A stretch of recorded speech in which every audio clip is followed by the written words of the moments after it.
Hello, everybody, and welcome to another episode of Who Be the New King. My name is Shad Chokta. I'll be your host today, and I'll have my co-host Azad Ali.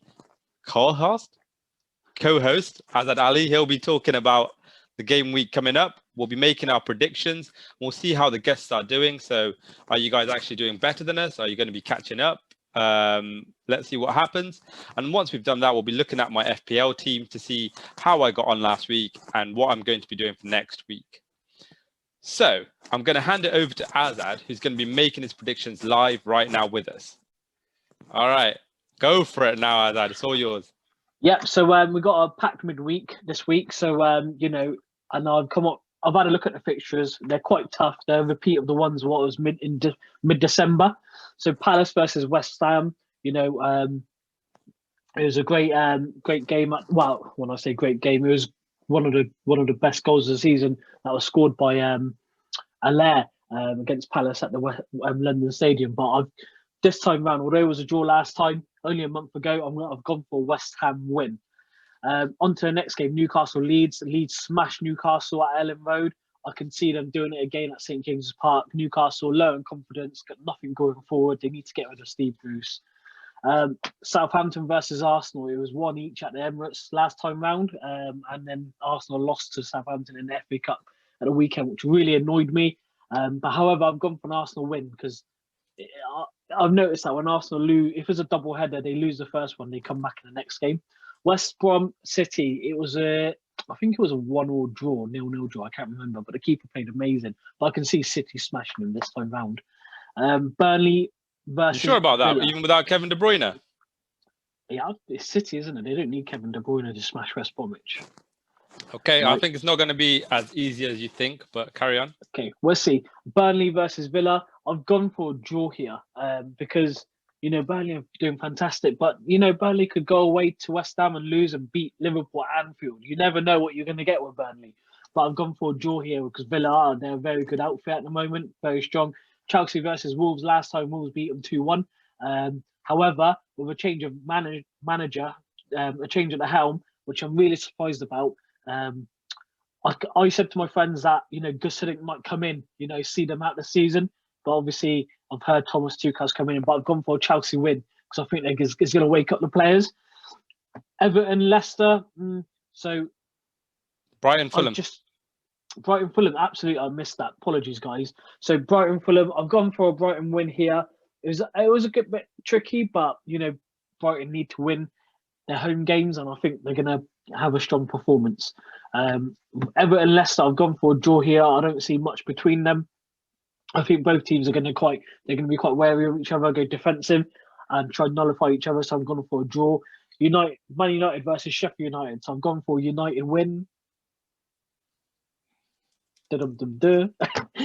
Man United win. So I've gone for a United win at Old Trafford. Man United playing really well at the moment. Top of the league, beating Liverpool on Sunday. 3-2. It's like the Man United of the old. Shad. Just reminding me of that. Ole Gunnar Solskjaer bringing. I know, man. I know what you're on about. It's the beginning. Yep. It's the beginning of the revolution. We'll see. I thought it was going to be years before I see that. But when is Arsenal's turn, Chad?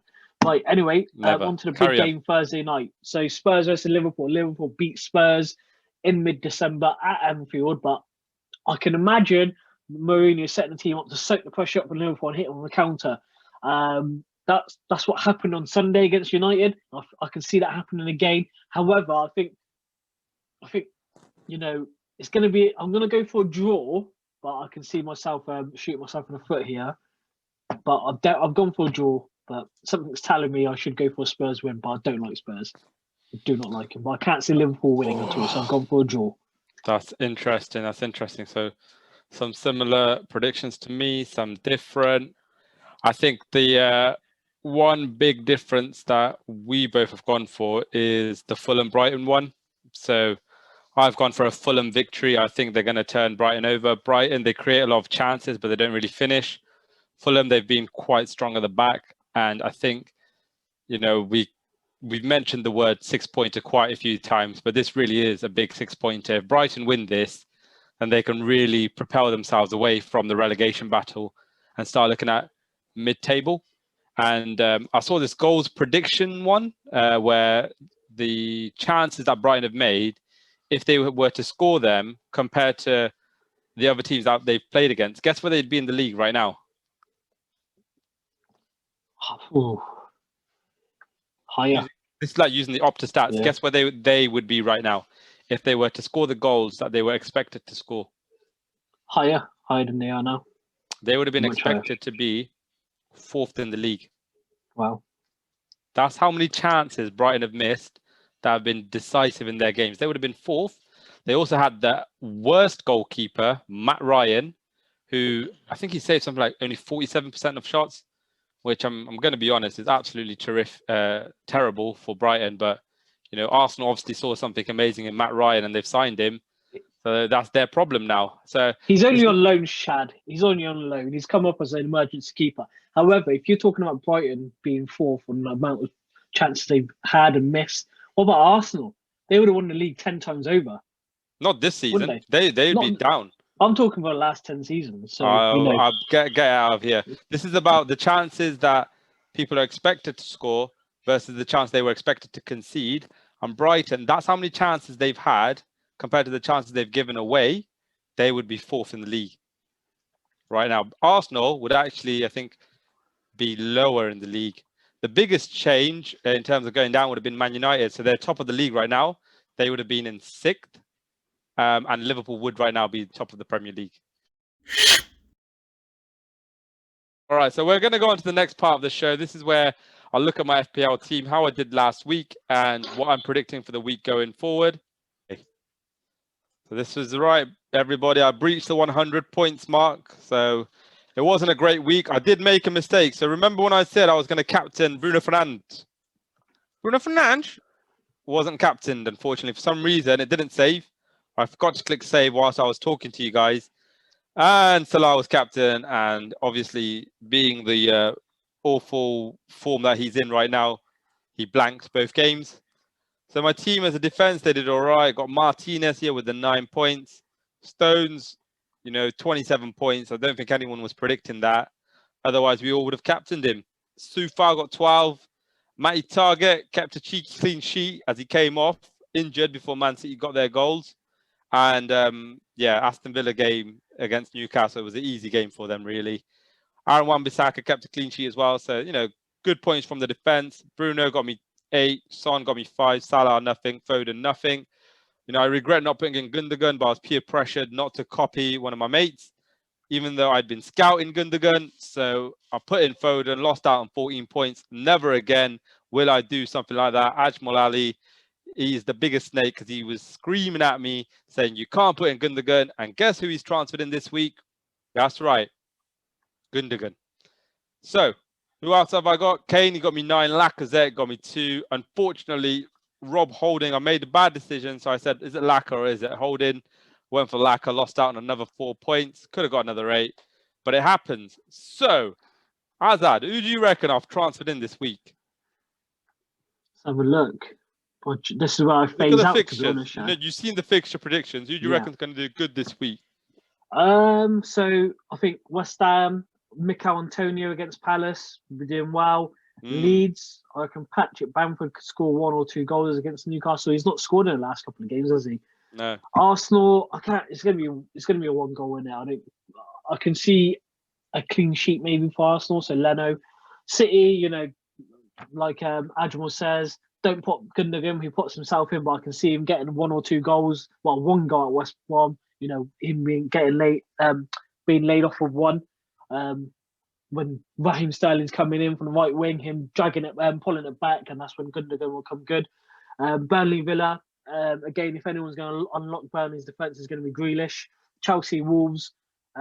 Abraham, he scored a hat trick over the weekend, so he's not going to do the same against Wolves. But it's not. Yeah. I have actually brought a Chelsea player in. Who do you think it is?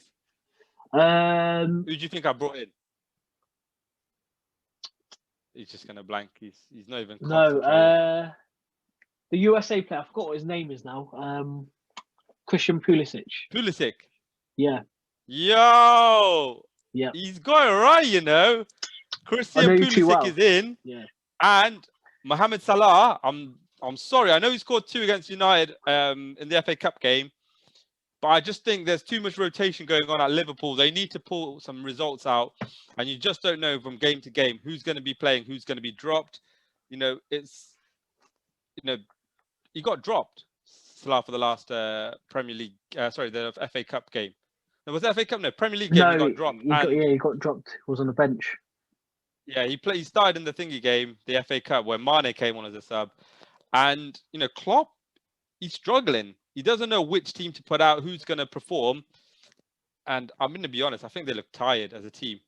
Like without Jota, they look bereft of ideas. So, they've got some tough fixtures coming out. So Salah is gone, long-term planning. I think he'll come back in maybe in 4 or 5 weeks' time. But right now, Salah is not the guy to go to.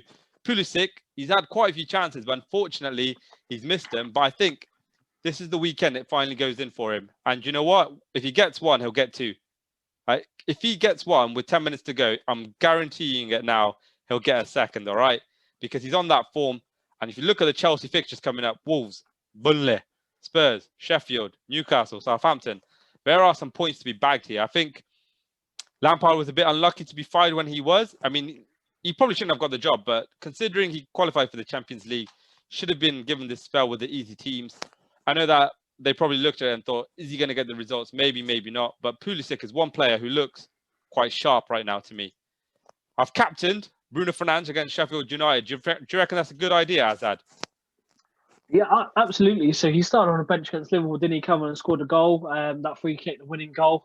He's definitely going to start against Sheffield United. They need the 3 points. They're going to play the best team, aren't they? So, But don't forget Europa League starting. They're going to put the B team out. Bruno Fernandes, great shout. Leave him in there. He's going to start every Premier League games going forward, and Ole Gunnar Solskjaer is going to rest him for the Europa League. That's it. So I reckon Crystal Palace are going to score a goal. I think West Ham will win, but Crystal Palace will score a goal. Antonio, you mentioned it. A lot of people have brought him in, and I think that's a great shout. However, I've gone for someone slightly more expensive in the hope that he finally starts. So I actually brought him in game week 3, I think it was, and he got injured, so he didn't even play. So it was -4 points. But, he got an assist against Aston Villa, and I'm praying he delivers something. The real question is, are Southampton going to score against Arsenal? What do you reckon, Azad?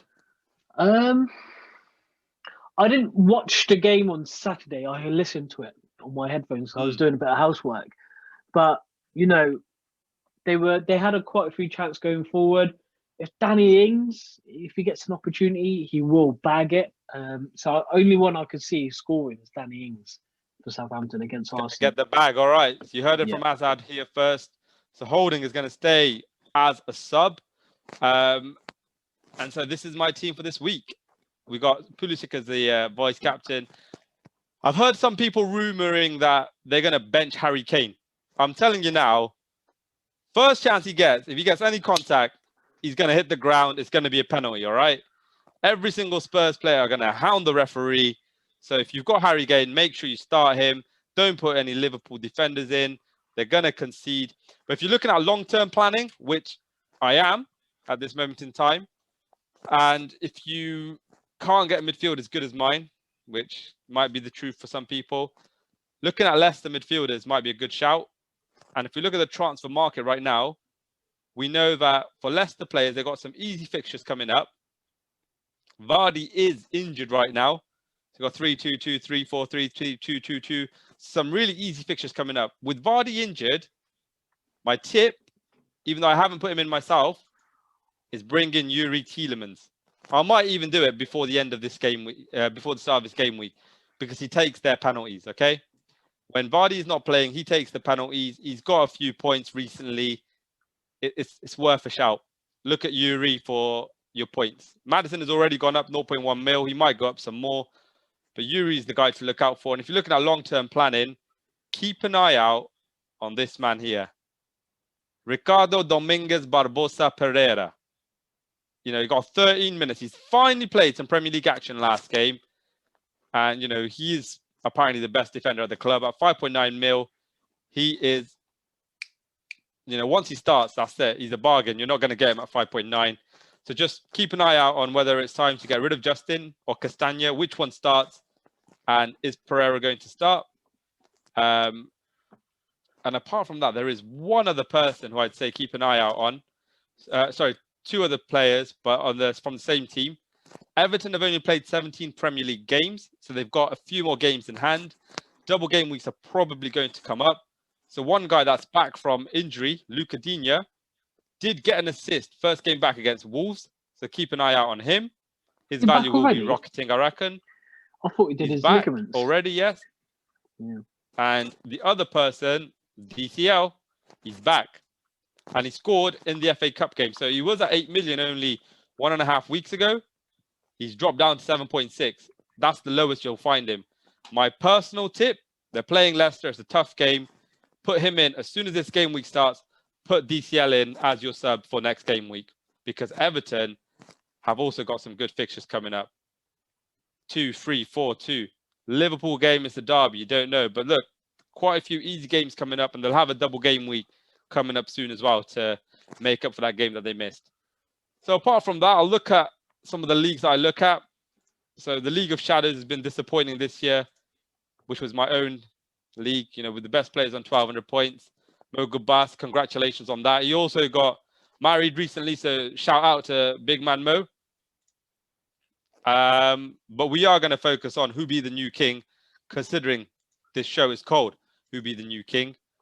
My man Kofi Adu Gyamfi? I don't even know, bro. I don't know how to pronounce it. You're going to have to come on the show and tell us. He's catching up Wakanda FC. 127 points. But you know what? 127 points isn't even good enough to be in the top 2 of this league. He finished 3rd. My boy, Temi Alabede. Look at this. Look at this. 131 points. If ever you're going to play a free hit, this is how you do it, people. Martinez, boom. Creswell, boom. Justin, boom. Stones, boom. So many points. He brought in Antonio. He brought in Madison. Had De Bruyne as captain. What a week for the guy. 131 points. Absolutely smashed it. We have a quick look at the league. We also had Samuel Obeng. Congratulations, Samuel. Not as many as 131, but minus that 12. He's still on 127. Bench boost played. Nothing there, unfortunately, but, that's probably because the Southampton-Leeds game got called off. But, the long-term planning has paid off. Stones, Diaz, Soufal, Justin, Martinez. What a defense. Just look at that. 41, 51, 59, 69, 71, 80 points. Wow. From 5 defenders, or the goalkeeper and defenders. 80 points. That is incredible. Absolutely incredible. Now, just to show you how important it is that you don't mess up your free hit, I'm going to go into the League of Shadows and I'm going to shame one of my best friends, Robbie Ali. Obviously, this week he's done brilliant. 105 points, minus the 8, still 97 points. But the week before, free hit, 29 points. Absolute garbage. Has he played the chip too early? Going to be honest, I think he has. And it might cost him at the end of the season. But that's all I want to say. Be wise when using your chips. He's too busy looking for tickets back to Qatar, isn't he? Yeah, he's not, mate. He's not. He's too busy messing up his fantasy league. He's still above me, though, so I guess I shouldn't speak too much just yet. Watch out for your wild card. Probably in the next 4 to 5 game weeks is the optimum time to use it. Leicester players, Everton players, they've got great fixtures coming up. And especially for Everton, they haven't got European football to worry about. If some of the teams are in European football, it might be time to take them out. The one other team that I've got easy fixtures coming up after the Liverpool game, or relatively easy. Well, apparently not. I think they've played all the easy fixtures. I was going to say Spurs have got some easy fixtures coming up. Well, Liverpool's got difficult fixtures coming up. They played Leeds, they played Fulham, they played Sheffield. But Harry Kane, you keep. It might be time to get rid of the dreams, to get rid of Sonaldo. He's had a good season, but there might be better valued players at, 9.7 mil. So look at Christian Pulisic. Look at your Jack Grealish, who's got an extra game to play. Those are the sort of players that you need to look at for those extra points. That's all the advice I've got to give you. Azad, do you have any FPL tips or players that people should watch out for? Wow, I'm surprised you've left that Jack Grealish, to be honest. But there must be a reason. Now I don't understand. I just said put in Aston Villa players in the future. Like you did, but You just don't have him I've at the taken moment. him out. Yeah. That's So, it. That's what I mean. Maybe in the future but- I'll bring him back in. Yeah, to be honest, like I'm not really. I've never. I signed up for fantasy football back in 2004 or 5. I remember at school, and it got cancelled. And since then, I've never looked back. So I might start looking into it again. Is that your biggest sob story of your life? You signed up for FPL and they cancelled it. No, I could just imagine it just consuming your life. So Nah, it's all but right, yeah, man. It's all right. yeah. But Next no, year we'll get Azad to sign up. What do you reckon, people? definitely, Definitely, we'll yeah. see. We'll see. But go on. We haven't done a quiz in a while, but the next show will have a mini quiz, so watch out for it. I'm not going to say exactly what it is, but crosswords. That's the clue. Crosswords. Just want to say thank you, everybody, for watching. I know this has been a little bit of a long show. Please, please, please make sure you like, share, and subscribe. Tell your friends about it. Tell your family. If your dad's a footy fan, tell him to tune in. If you're Bangladeshi, why are you watching other shows when you could be watching me and Azad? Represent people. All right. Thank you very much. Take care until the next time. See you guys. See you later.